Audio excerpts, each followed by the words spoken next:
Historically, they have also coexisted. You will recall that kings of the Delhi Sultanate and the Mughals, they had inter-communal marriages. Hindus supported Muslim Rajas and vice versa. There are some episodes that to my mind are particularly poignant. When Nawab Sirajuddaula was defeated at the Battle of Plassey by Robert Clive, his general and great lieutenant, a Muslim, Mir Jafar, had betrayed him. But a Hindu Diwan, Narayan, broke into poetry, and the famous verse, Ghazala tum to waqif ho, kaho majnun ke marne ki, Diwana mar gaya aakhir ko, veeranon pe kya guzri, was a Hindu mourning a Muslim king. When Shah Alam II was blinded, the emperor was blinded and princesses of the royal blood were taken captive by a Muslim chieftain of Rohilkhand, Ghulam Qadir Rohila.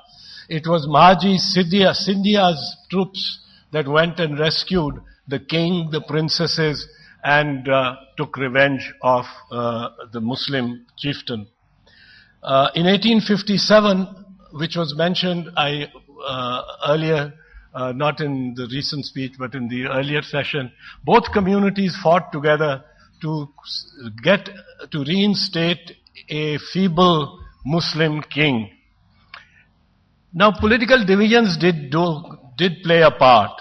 Political divisions and decisions of 1937 in particular, when Muslim League was not allowed to nominate ministers to the cabinets after the 1937 elections, or when the chief ministers of Bihar and Bombay were picked up on apparently what seemed manifestly communal lines, or in 1946 when the cabinet mission plan, after it had been accepted by Mr. Muhammad Ali Jinnah, was denounced by the Congress.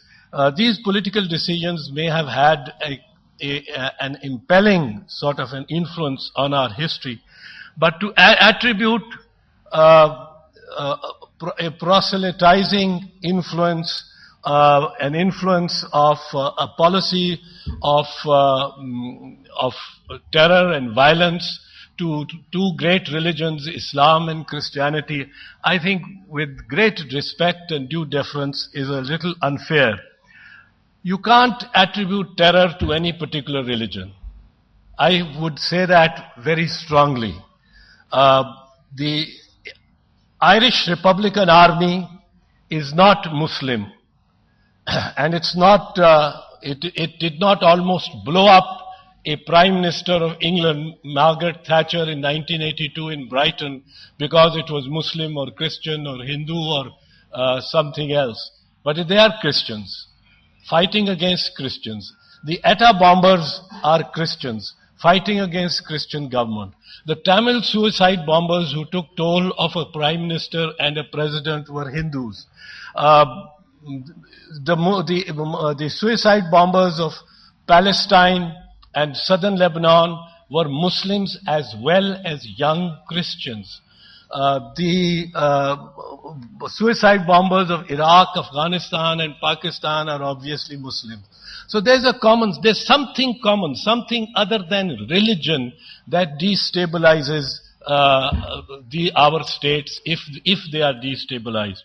And I would submit that even when we are talking of the bombings in Pakistani cities, the bombings in other places in the world, the bombing or the missions, the tragic missions in Bombay or Mumbai on 26th of November or the 13th of December incident, whatever we look at, I think we have to look at something deeper than religion and associate it alone with religion. Because as I've said, there have been Hindu terrorists, there have been Christian terrorists, there have been, or whatever we call. First we spent a session here defining terrorism, and nobody spoke of state terrorism. There can be terrorism by the state also. We are seeing it happen in North Africa these very days. But what do you do about that? Now, there is something more than religion that impels these people to acts that are dramatic, wanton, and violent, which we call acts of terror, as long as they are not done by states. States also do acts that are dramatic, wanton, and violent, but we are talking of individuals or groups, non-state actors. Non-state actors who've done such actions are not impelled necessarily by religion, but by injustice. Injustice, both in respect to citizen and citizen, injustice between citizen and state, and injustice between states and states. When this is perceived, there is resistance to that.